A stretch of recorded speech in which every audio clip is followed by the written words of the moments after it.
Olá! Hoje a gente vai ter um papo aqui com os arquitetos da hora. Oi!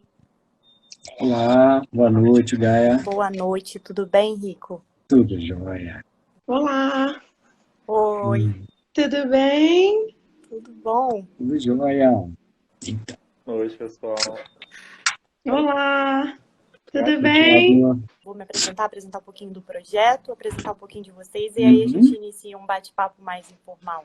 Galera que tá aqui pelo Coletivo Avanda já me conhece, minha cara aparece aqui sempre. Eu sou cofundadora e administradora do coletivo. E aqui no Instagram do Avanda a gente busca proporcionar esse espaço de troca, de conhecimento cultural. Eu sou arquiteta e atualmente eu trabalho com audiovisual e exposição de arte na área de direção de arte, cenografia, design expositivo. E eu me graduei pela UCP e eu tenho um carinho especial pela área do patrimônio desde a faculdade. Inclusive, foi a Érica, uma grande influência durante todo o meu curso, que me incentivou a pesquisar nessa área. Meu tema, inclusive, foi sobre o Palácio Rio Negro, um estudo de implementação de um centro de pesquisa numa parcela do terreno. Foi um trabalho longo, cansativo, mas foi divertido também. Na época, eu cheguei a realizar diagnóstico do estado atual da parte que eu estudei, para poder embasar a proposta de restauro e tudo mais. E, posteriormente, eu tive também a oportunidade de realizar um colóquio sobre patrimônio e preservação junto à organização do Palácio Rio Negro. Embora eu não seja atuante direta, né, da área de patrimônio, assim, é um assunto que eu acho que é muito legal e muito importante de explorar e informar a comunidade sobre. O projeto Arquitetura em Cena, ele surgiu dessa ideia de passar essa informação adiante. A ideia do projeto é justamente aproximar a comunidade desses conceitos, mostrar a potência do patrimônio, e em especial na nossa cidade de Petrópolis. Passar essa importância, né, de preservar a memória, seja ela edificada ou não edificada também. Na primeira edição do projeto da Arquitetura em Cena, eu publiquei recentemente aqui pelo Coletivo Avanda, eu abordei alguns dos monumentos da cidade e a utilização deles em produções de audiovisual como cenário. Para essa edição de Arquitetura em Cena, a proposta foi unir arquitetos conhecedores do assunto para a gente integrar o público sobre o que é o trabalho de patrimônio, o que é patrimônio, né? Eu vou apresentar meus ilustres convidados um pouquinho e depois a gente abre aqui um bate-papo legal sobre o assunto. A Érica, já tão mencionada, Érica Machado, arquiteta graduada pela UF, mestre em preservação do patrimônio cultural pelo programa de especialização do patrimônio do IFAM, doutoranda. A Érica já foi diretora do escritório técnico da região serrana, né, do IFAM. Atualmente é professora e coordenadora do curso de arquitetura e urbanismo e diretora do Centro de Engenharia de Computação da UCP. A gente também tem aqui o atual chefe do escritório técnico do IFAM, da região serrana, né, o Thiago Fonseca. Thiago é graduado em arquitetura e urbanismo pela UF. Participou da Bolsa de Iniciação Científica com a pesquisa O IFAM e a Prática da Restauração no Brasil. Realizou intercâmbio em Moscou por meio da Bolsa do governo russo. E antes de se tornar chefe do IFAM, do escritório técnico daqui, ele teve algumas passagens já pelo órgão. Durante a faculdade foi estagiário, mais tarde foi efetivado como funcionário terceirizado. Por último, mas não menos importante, a gente tem o Frederico Araújo, mais conhecido como Rico. Ele é arquiteto formado pela UFRJ e artista de mosaico, um trabalho que vale a pena conferir. Quem tiver interesse de ver um pouco mais do trabalho do Rico, inclusive, vocês podem ver no Instagram dele ou pelo site dele, né, ricoaraújo.com.br. O Rico já atuou como arquiteto na Prefeitura de Búzios e como analista de infraestrutura no Ministério do Planejamento, em Brasília, onde você se envolveu com a construção das arenas olímpicas e assumiu até a gestão da infraestrutura da Arena Carioca 1. O Rico, ele iniciou a atuação dele em patrimônio em 2019, atuando no escritório técnico da região serrana, também, do IFAM, e entre o ano de 2020 e 2021, você ficou na direção do escritório do IFAM e até hoje está atuando dentro do escritório aqui em Petrópolis. É uma honra ter a presença de vocês aqui reunidos, já que todo mundo tem a passagem por essa instituição, perguntando, né, pedindo para vocês explicarem para a gente o que é o IFAM. Talvez o Thiago, como é o chefe atual do escritório técnico daqui, poderia falar um pouquinho para a gente. O que você acha, Thiago? Beleza, eu começo. Pergunta de $1 milhão, né? O IFAM, né?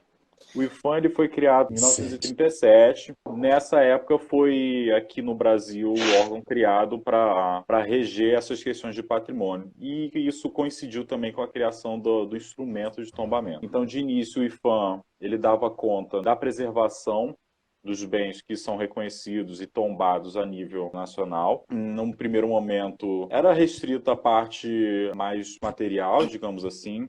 Tinha um enfoque muito grande nas edificações, às vezes acervos. E ao longo da década de 80, essa noção de patrimônio foi se ampliando. Algumas noções já que não são a dimensão, né, tangível, material do patrimônio foi incorporada a esse repertório. Em 2000, com a criação, né, do instrumento do registro, né, que é o patrimônio material, o IPHAN também ficou por conta de dar conta das políticas de fomento e de incentivo ao patrimônio material. E também tem o patrimônio arqueológico, foi instituído na década de 60 e está relacionado a todo e qualquer vestígio de ocupação humana, desde a pré-história. São bens assim, são protegidos mesmo antes de serem encontrados. É uma característica bem interessante. Mas é isso, a gente tem essa faceta material, mas também agora essa noção se ampliou para abarcar também o imaterial. Uma das nossas missões, dentro desse escopo da preservação, né, é a fiscalização, pode ser feita baseada numa rotina ou segundo demanda de denúncias, algo desse tipo, e autorização também. É um papel muito importante do IPHAN, é autorizar as intervenções em bens tombados. Aí eu aproveito aqui para até já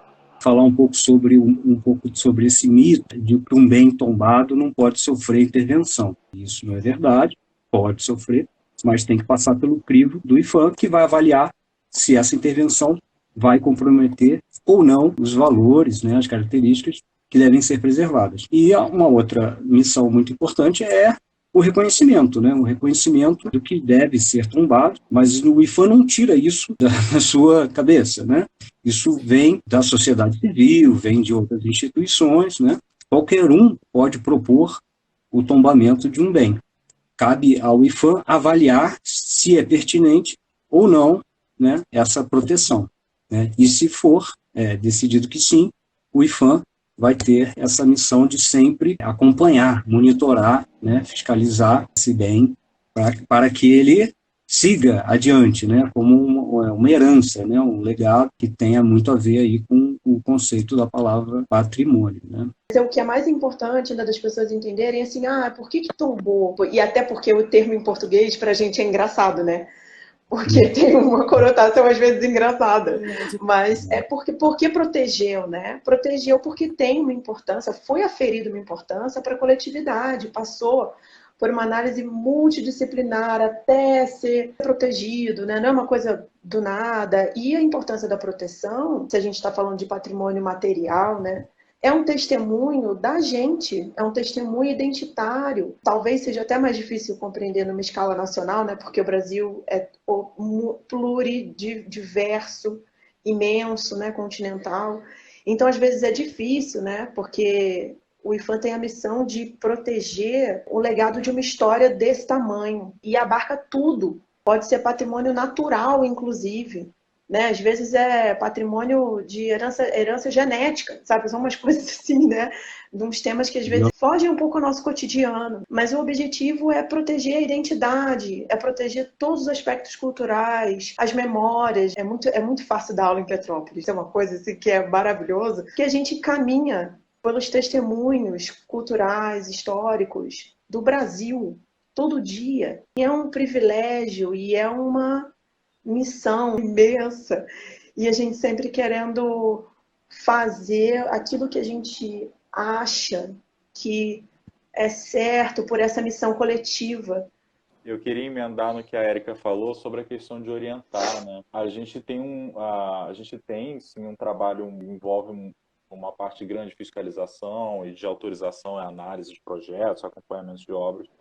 Mas grande parte do nosso trabalho a gente tende a ir por esse lado da orientação. Orientação e sensibilização. Porque também o patrimônio, né, quando alguma coisa é tombada, ela tem um valor reconhecido, mas não é o tombamento que empresta valor a esse bem. Não. O tombamento ele identifica um valor que já está ali atribuído pela sociedade. Então, o patrimônio, para além do que pode e o que não pode, né, ele precisa fazer sentido para as pessoas. Às vezes, quando a gente chega e fala que uma coisa não pode, a gente explica o porquê, a gente vai ali no cerne na questão, olha, essa característica aqui é importante porque ela fala sobre esse ponto da história. E esse é um testemunho material disso. Então, a partir do momento que a coisa passa a fazer sentido, as próprias pessoas já nos retornam com coisas que a gente nem tinha imaginado e que nos surpreende de uma forma maravilhosa. Essa troca que vocês têm é muito legal, né? E foi até justamente porque eu tive essa intenção de realizar esse bate-papo, porque não só para quem tem um imóvel tombado, quem é o proprietário, é legal que essa compreensão vá para todos. Como a Érica mencionou, é a história do Brasil, né? Não é a história de um proprietário, de uma casa, de uma família. É muito legal a gente também poder abranger esse conhecimento para a comunidade em geral, que muitas vezes não tem a mínima ideia que esse órgão existe, ou não tem a mínima ideia do porquê que aquilo é tombado, por que o centro não evolui, não sei por que tudo continua sendo casinha e não vira um monte de prédio gigante. Esses questionamentos eu acho que é legal trazer um pouco desse embasamento para todo mundo compreender a importância do legado histórico, a importância das ações passadas serem lembradas para a gente poder construir o nosso futuro. Como a Érica tinha mencionado, né, Petrópolis é um lugar perfeito para dar aula, né, para exemplificar, principalmente no centro histórico, né, o que é o patrimônio, né, e a preservação dele em ação, né. E recentemente a gente tem visto recentemente há alguns anos, né, diversas notícias, né, em jornal, sobre diversas atividades voltadas para o restauro e a conservação de monumentos aqui da nossa cidade, né. Alguns são espaços privados, né, como o Palácio Quitandinha, por exemplo, que sob os cuidados do SESC, que vem realizando um trabalho muito legal na preservação da edificação, né. Também a Catedral São Pedro de Alcântara, né, que a Érica participou ativamente, né, desse trabalho de restauro, que já está nos finalmente, inclusive. Acho que se vocês puderem contar um pouquinho de como é que é o trabalho de preservação dentro de monumentos, ia ser legal, assim, para quem tem essa vivência na cidade, né, quem vê esses monumentos diariamente. A Érica pode começar falando, de repente, da experiência da Catedral. Como já saiu nos jornais, né, vai ser inaugurada agora, reinaugurada, né, dia 1º de julho. A gente está muito feliz. É uma oportunidade, assim, única na vida, né, de fazer parte de um trabalho desse. Não é só uma importância técnica, né?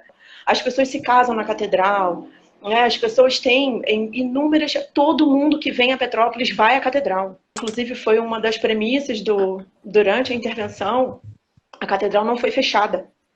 E foi um desafio, né, enorme para a gente, mas a catedral não foi fechada justamente por uma ação essencial de educação patrimonial. Primeiro que a paróquia, né? Primeiro que a paróquia é enorme. Como é que você tira o espaço da paróquia, para começar?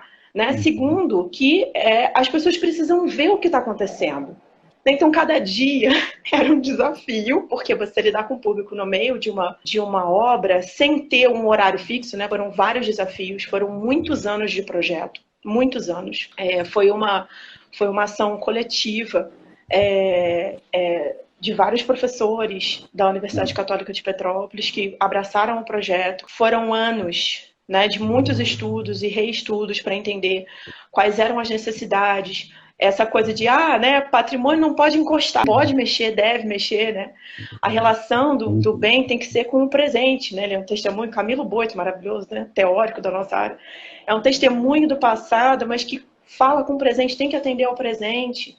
Então tem que ter acessibilidade, tem que se relacionar de uma outra maneira, tem que ter uma iluminação melhor, né? Tem que ter um sistema de proteção à descarga atmosférica, né? Não é só um para-raio, a parte elétrica toda tem que ser revisada. Né? E a gente tem que ter outras apropriações desse imóvel, porque todas as pessoas vão lá visitar, independente de religião, independente, porque é um emblema, assim, da cidade. Não é só porque ela é bonita, as pessoas têm uma relação afetiva com o prédio. As ações de restauração foram, assim, até menores, né? Que às vezes as pessoas acham que tudo é restaurar, né? E na maior parte dos casos é limpeza, conservação, né, ações mais pontuais assim para trazerem segurança para a edificação, acessibilidade, que é uma coisa que No Brasil existe a norma, né, desde 1984, mas isso foi ganhando força, né, é recente essa força, e aí quando começa a se obrigar como lei de você dar acessibilidade ao prédio de uso público, tem elevador, tem rampa, né, coisas que não haviam antes, porque não era pensado sobre isso, né, e quantas pessoas nós atendemos com dificuldade de mobilidade, né, todas as fachadas foram limpas, aí uns brincam, vocês pintaram a fachada? Que monte de cor é essa? Porque ela foi limpa, né? E um trabalho muito sério, assim, um trabalho muito dedicado, que teve muitos desafios. Todos eles muito bem orientados pelo IPHAN de verdade. Porque tudo acontece numa obra, né? Tudo acontece em obra, ponto. Numa obra de restauro, tudo acontece 3 vezes mais, né? E a gente sempre, assim, com esse contato, justamente por isso. É uma responsabilidade imensa, porque não é para mim, né? Não é para o currículo de ninguém, assim, é para as pessoas, né? E as pessoas entenderem o que está acontecendo, elas verem o que está acontecendo, e dessa oportunidade de lidar com o público durante uma intervenção, e as pessoas, assim, muito compreensivas daquilo que está acontecendo. A gente teve a oportunidade, né, de voltar com uma imagem de Nossa Senhora das Graças que estava no jardim da catedral muito antes da catedral existir. E a catedral foi planejada, foi pensada, né, dela existir desde a primeira versão do Plano Keller, em 1846. E aí tem foto, né, do jardim sem nada ali, o Morro do Belvedere já planificado, e a Nossa Senhora lá, a imagem de Nossa Senhora das Graças lá. E a gente teve a oportunidade de voltar com ela para o lugar, né, que era da onde ela estava inicialmente, assim, e sempre pensando no melhor uso do imóvel para as pessoas. Eu destacaria isso também, que foi um projeto patrocinado, né, pelo Programa Nacional de Cultura, né, a Lei Rouanet, através do BNDES, mostrando que existe realmente um programa que funciona, é real, não é uma coisa fictícia, né? Vocês estão de parabéns, porque vocês foram realmente muito, muito além de um mero restauro, né? E até fazendo um gap com o que o Rico tinha falado anteriormente, aqui em Petrópolis, né, a maior parte do tombamento é paisagístico, né? Não sei se a comunidade em geral sabe disso, né? Porque a gente fica muito preso ali ao monumento, ao edificado, à casa antiga, e a gente, eu acho que assim, em geral, a gente não tem essa consciência de que o tombamento é paisagístico, né? Se vocês puderem explicar um pouquinho mais sobre esse tombamento, eu acho que seria legal. Então, esse tombamento começou em 64, né? Na Avenida Keller. Na verdade, a proposta era tombar a edificação de número 260, que ali é onde é a atual prefeitura. Atualmente fica a prefeitura, né? Mas as pessoas que estiveram analisando, salvo engano, Lúcio Costa e Renato Soeiro, eles entenderam que não se tratava de um exemplar arquitetônico de valor excepcional. O que se tinha de excepcional ali é a boa relação da arquitetura com a natureza. E esse foi o mote, né? E aí eles propuseram um tombamento da rua inteira, né? Então, o tombo se chama, na verdade, Conjunto Urbano Paisagístico Avenida Keller. Até hoje, o nome oficial é esse, né? Depois, na década de 80, teve 2 extensões desse tombamento. Então, houve, assim, eu acho que estava um momento de muita preocupação com os rumos que a cidade estava tomando, né? A verticalização acentuada, a demolição de um dia para a noite de prédios interessantíssimos. E então, nesse afã, né, tombou-se muita coisa, né?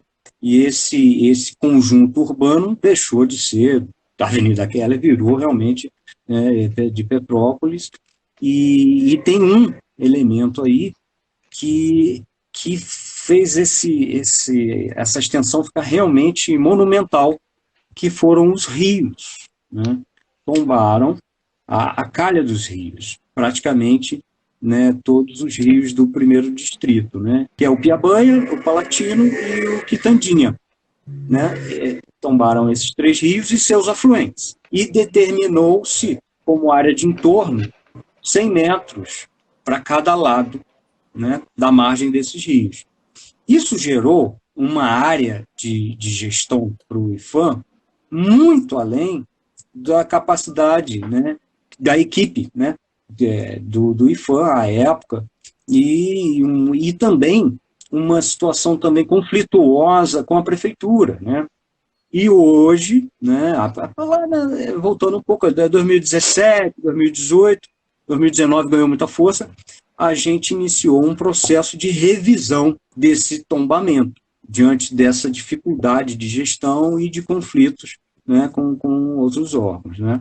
O grande trunfo desse trabalho foi realmente entender, então, tá, o que significa esse tombamento ser paisagístico? Os valores são os mesmos, e isso é identificado lá atrás, que é a relação com a natureza, essa relação espacial, mas aí tá, então essa relação se traduz como? O que é mais característico nela?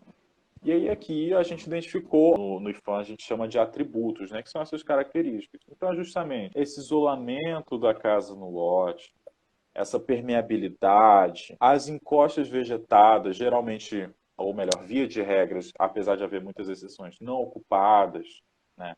As construções voltadas para o rio estruturando a ocupação urbana, né? Tanto é que aqui a gente não tem exatamente quarteirões, né? Quando eu me mudei para cá, essa foi a primeira percepção que eu tive. Não tem quarteirão, eu me guio por circuitos aqui. No Tem Rio, eu muito me guio bairro, por né? quarteirões. Porque é tudo linear junto ao rio, porque é ele que estrutura isso tudo. E aí, dentro dessa lógica, a gente também entendeu que algumas construções são, digamos assim, têm um valor identitário mais forte, ou seja, se tudo aqui fosse substituído, já não seria Petrópolis. Mas tem algumas construções e certos estilos que a gente olha e fala assim, não, a gente está em Petrópolis. E aí teve um estudo super legal que foi, né, foi uma parceria com a UF e com a FRJ, eles fizeram um levantamento tipológico, estilístico dessas construções para identificar realmente quais são esses estilos e tipologias que participam de forma mais forte. Então agora a visão está mais ampliada. Por mais que ainda nosso tombamento não tenha sido assim, revisado, quando fala que o imóvel na rua Monsenhor Bacelar 200 não é tombado, faz parte do tombamento, eu estou olhando agora já o lote.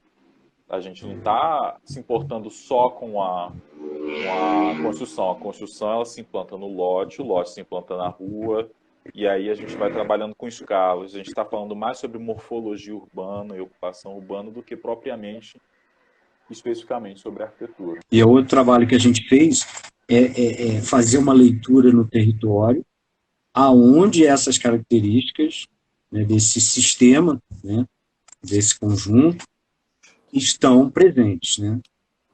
Não fazia sentido a gente continuar fazendo a gestão de áreas que não carregam os valores, né, a serem preservados de importância, né, em âmbito nacional. Então, foi feito todo esse percurso, né, ao longo desses rios, né, que acabam que eles que estruturam mesmo a cidade toda, e a gente delimitou uma nova poligonal, né? Então a gente está propondo uma nova área, né, para o conjunto, e agora uma coisa compacta, né? Não uma coisa fragmentada, que antes tinha uma forma meio até de uma aranha, vamos dizer assim, né? Que tinha um núcleo central e as pernas dos rios, né? Então agora a coisa fica mais concentrada, né? A área tombada em si até cresceu, né? Mas a área de tutela, a área de gestão diminuiu, né? E aí a gente a nossa proposta, né, subtrair nessa parte central o conceito de entorno, né, a área de entorno. E a gente entendeu que, em se tratando de paisagem, o entorno nem sempre faz sentido, né? Então, até onde a vista alcança. Então, é a cumeada, né? É o topo dos morros que delimita, né, esse conjunto, né, esse sistema, né, paisagístico, né? A gente vê, né? Até hoje em dia a gente acaba vendo isso, né? Uma construção que estava ali presente há um tempão e de repente caiu, os pedaços foi demolida, né? Às vezes até passando É. por cima de alguns órgãos, né? Sim, por exemplo, essas áreas de entorno, né? A área de entorno, a gente não tem como impedir a demolição. E tinham construções identitárias, né? Que hoje a gente consideraria de interesse à preservação, mas que o instrumento legal não nos dava o poder de segurar a demolição. A questão do entorno, talvez só dar uma pincelada, porque essa também é uma outra questão que causa alguma confusão. Muito. Boa. A parte que os bens que são tombados têm esses valores reconhecidos, identificados, e etc. Mas nesse decreto-lei de 1937, ele menciona, num dos artigos, o conceito de visibilidade. Olha, não adianta nada eu tombar uma praça, uma casa, se do lado eu construo uma edificação de 20 andares que me prejudica a leitura dessa edificação. Só que isso não tinha esse nome de área de entorno. Foi uma área cinza, juridicamente, até a década de 60, mais ou menos, e foi quando começou a criar, né, jurisprudência sobre o caso, ou seja, traduzindo, o IPHAN processou meio mundo por conta de área de entorno, e aí isso se definiu, inclusive essa nomenclatura, área de entorno. E é isso. O que é área de entorno? Olha, é envoltória, está ali perto, nas imediações, né, desses bens, mas que por si só o Instituto não reconheceu valor nela. Na realidade, a função dela é subsidiária. A área de entorno para o IPHAN funciona em função do bem tombado. Então, se ali o IPHAN não reconheceu uma casa que pode ser interessante, mas só é área de entorno para o IPHAN, aquele lote ali, o papel dele é simplesmente não atrapalhar essa percepção desse bem. O Rico usou, né, a frase até onde a vista alcança. Me corrijam se eu estiver falando besteira, assim, mas eu me recordo, assim, na época da faculdade de ser mencionado que essa frase é real na regrinha inicial do que era tombado, né? Eu acho que eu me recordo disso ter ocorrido em Ouro Preto também, não foi disso? De ser até onde a vista alcança. E aí é uma coisa meio poética, né? Eu estava até falando isso com o Rico ontem no telefone, né? O conceito patrimonial era meio poético, né? E como você acabou de dizer, Thiago, é importante a comunidade também entender que por mais que a gente esteja falando de história, de coisas antigas, o conceito patrimonial, né, de preservação desse patrimônio é uma coisa muito recente, né? Então, por isso que vocês estão falando, vocês estão passando por esses processos de revisão, estão se readequando, quando chega algum proponente tem que pensar caso a caso, porque cada caso vai ser uma história diferente, né? É uma coisa muito recente, né? E que está sendo cada dia mais construída e readequada e melhorada, né? Pronto. Você tocou num assunto chave. Outro desafio também é que até hoje a gente não tem norma para a área tombada. A gente tem para a área de entorno, por incrível que pareça. Você vê a inversão do foco, né? Há uma portaria para a área de entorno e não há nada, nenhuma linha para, a não ser o processo de tombamento, mas como o Thiago já falou, é muito difícil de você extrair daqueles volumes todos a essência, o que importa. Então a gente ainda está, né, com esse desafio de criar, né, esses critérios e, quem sabe, parâmetros. Hoje a gente já sabe qual é o nosso objetivo, né? Nós já temos diretrizes, né, para essa nova área, né, proposta, né? Já identificamos os imóveis de interesse, mas o desafio no momento, né, a fase que a gente está nesse trabalho de revisão, é exatamente esse, de definir ao menos critérios, né? Porque o caso a caso ele é muito complicado, tá? Ao mesmo tempo que, por um lado, facilita, porque você pode levar em conta, né, os vários fatores, mas também ele dá muita margem à arbitrariedade, então os desafios seguem. Cara, Gaia, o seu TCC foi sobre o Palácio Rio Negro, né? Eu não sei se você sabe que eles estão decapando uma das salas do interior do palácio principal. Eu Então, vi uns stories, assim... Qual? A sala do do café. né? A minha preferida de todos os tempos. Então, Meu piso preferido de todos os tempos. Também Tá mais especificado. aberto? Érica, a gente pode ir lá um dia. Vamos Sim, lá. sim. Gente, aquela sala é uma fascinação. O prédio é uma fascinação, né? O complexo é super diverso. O TCC da Gaia foi naquela gleba que foi adicionada ao complexo depois, que pega o chalé, Tá. os anexos atrás, sabe? Até lá, né? Gente, que incrível. Eu tô aqui assim, porque é a minha sala preferida do palácio. Chegou. Acontece. Bateria, gente. Ai, que desculpa. maravilhoso, gente. Eu tô assim, nossa. Eu vou combinar então Feliz com vocês demais. duas para logo. Ai, oba! Eu adoro. Gente, vocês não têm noção. Eu não atuo na área, Gente, mas não atua na área, não. Aquela Só faz evento para dar visibilidade à área, evento de salvaguarda. Evento domingo, dentro do Complexo do Palácio Negro, dia 28 de abril de 2019, Dia da Educação. Vários profissionais diversos indo lá. Isso porque Gaia um dia me encontra na rua e diz assim, aqui, pegou fogo no Museu Nacional, pegou fogo no Notre Dame, que é isso? A gente precisa falar disso. Eu falei, vamos. Foi muito legal. Foi maravilhoso, assim, e eu acho que trabalhar com a área é isso. Assim, não fugindo do assunto, acho que eu não posso esquecer de jeito nenhum.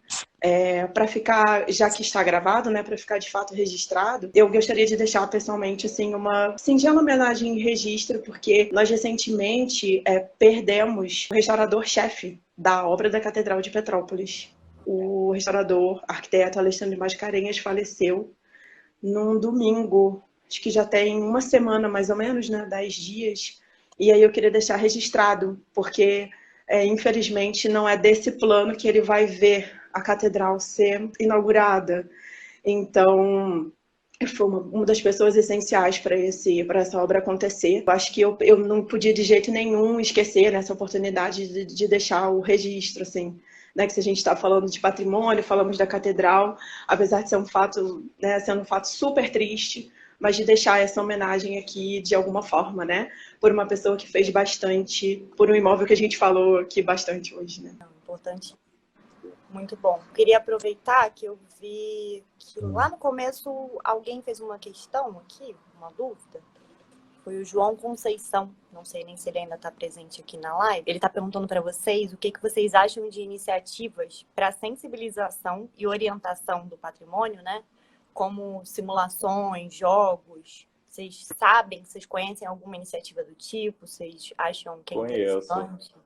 Tem uma, e surgiu logo na época da Notre Dame. Tem um jogo, e aí eu já não vou saber qual é, porque eu não me dou muito bem com o jogo, que fez um levantamento, ou que usou um levantamento que já existia, não tenho certeza, 3D, de toda Notre Dame. E na época do incêndio, quando começou a ser necessário todo e qualquer registro sobre, por exemplo, o telhado, madeiramento, etc., eles usaram como base, uma das fontes, claro, mas uma das fontes, esse jogo, que tinha esse levantamento preciso da catedral, que foi feito, da Notre Dame, que foi feito em 3D. Essa foi uma das fontes. E para além dessa questão mais assim, específica e precisa, né, de usar isso como um levantamento mesmo, um registro, tem a questão também disso figurar no imaginário das pessoas, né? É aquela coisa que eu sempre volto sobre fazer o sentido, né? Se você está num jogo que roda numa cidade X e tem um elemento super representativo nessa cidade, se ele está dentro do jogo, eu acho que ao mesmo tempo você se sente mais ambientado, mas ao mesmo tempo reforça esse laço com o monumento. Entende? Então eu acho sim super pertinente, ainda mais agora que os jogos eles têm essa possibilidade de usar levantamentos, escaneamentos. Por que não, né? Estamos tão dentro desse momento jogo, né, na atualidade. Queridos, eu adorei a presença de todos vocês aqui. Queria perguntar se vocês têm alguma consideração final para fazer, para a gente poder encerrar aqui e deixar essa live registrada aqui para o pessoal. Eu tenho uma muito rápida que é assim, uma coisa que a gente tem tentado reforçar sempre lá no IFAM, que é que a gente está de portas abertas para conversar. Às vezes a gente tem tido umas conversas muito interessantes que não estão atreladas a projeto nenhum, que não estão atreladas a a conservação ou então algum caso específico, mas que tem aberto a nossa cabeça para várias coisas, e eu imagino também que para quem está do outro lado tem aberto a cabeça também dessas pessoas e deixar a gente à disposição para fazer essa troca que é super rica. Bate lá no Ifanta, manda e-mail, sinal de fumaça, a gente sempre está de portas abertas. Inclusive você, Gaia, venha nos visitar para a gente ampliar esse projeto aí de educação patrimonial, como a Érica estava falando, né? Porque é uma área que, pelo menos ao meu ver, os órgãos de patrimônio não dão muita conta. As pessoas ainda têm muita dificuldade de entender o porquê da existência dos órgãos de patrimônio, né? É realmente uma área que precisa se investir muito, né? Porque com a sensibilização, com o entendimento, com a compreensão, com essa educação, o nosso trabalho assim como fica vocês muito estão mais preservando fácil, né? para todos, né? Todos fazem parte dessa preservação também. Eu acho que é isso, assim, eu acho que é bom frisar essa questão da corresponsabilidade, né? Porque o acesso à cultura é um direito garantido pela Constituição Federal de 88, que é exemplo para o mundo inteiro, né? Tão importante quanto os outros, né? E do lado de cá, né, que a minha atividade principal é estar do lado da formação profissional da melhor possível, né, com todos os instrumentos que a gente tem e que a gente tenta criar, né, para realmente ampliar essa noção do que é importante, porque é importante para a gente precisa entender de onde veio para compreender o que a gente está vivendo agora e para saber para onde que a gente vai, quais são os caminhos possíveis, né? Criar caminhos possíveis. O papel desse tipo de evento é essencial. Queria agradecer a Gaia mais uma vez, porque a ideia foi sempre dela, né? Nunca partiu da gente, assim. Essa ideia sempre de querer realmente fazer uma divulgação e uma participação. Não é, a gente não está falando de técnico para técnico, né? Porque o maior diálogo precisa ser de nós todos, porque antes da gente se formar em alguma área específica, nós somos cidadãos que temos vários direitos e muitos deveres, inclusive pela corresponsabilização e autopreservação, né? Porque é uma identidade nossa, na nossa vida pessoal, é uma identidade coletiva que se reflete na nossa cidade, né? E se a gente ama as nossas cidades, a gente tem que pensar sobre elas, porque pensar sobre as cidades é pensar na nossa própria qualidade de vida. Então é para bastante além da questão do patrimônio, né? Como se a questão do patrimônio não fosse já tão essencial mesmo para nossa cultura, para nossa identidade, para todas as questões materiais e imateriais, né? Que são as memórias das pessoas, as festas, as celebrações, os costumes e tudo aquilo que nos faz reconhecer naquele espaço, né? Gostar daquele espaço, ter relação afetiva com os espaços, e é isso que faz a gente, e não só os órgãos, né, numa corresponsabilização, contribuir para que esses espaços se mantenham da melhor forma possível e sempre nos atendendo, né, da maneira mais adequada possível, né, respeitando a memória, a história, os seus aspectos e aquilo que a gente faz se reconhecer, né? A gente se reconhece ali, um pedacinho da gente está ali. Então, acho que isso é bem importante. Do lado da gente, aqui do lado da educação, da formação profissional, estamos aqui no afinco juntos, fazendo com que essa consciência seja cada vez mais aguçada, né, nos nossos alunos e rapidamente futuros colegas de trabalho. Muito obrigada, queria agradecer muito. Que isso, gente. Eu que agradeço muito a participação de todos vocês. Érica, como sempre, fada madrinha aqui, me ajudando, organizando. E, assim, esse meu pezinho de desejo no patrimônio é justamente é isso que eu sinto que é meu dever como comunidade também, né? Como cidadão de criar esses ambientes onde a gente possa realizar essa discussão entre técnicos e comunidade. Então, assim, eu fico muito feliz de ter pessoas como vocês que estão aqui topando estar junto aqui, explicar mais sobre o assunto. Novamente, me sinto honrada de ter a presença de vocês aqui e muito obrigada pela participação. Eu que agradeço, foi um prazer enorme. Valeu, então, gente. Eu vou estar encerrando aqui a live. Até a próxima. Muito obrigado, Gaia.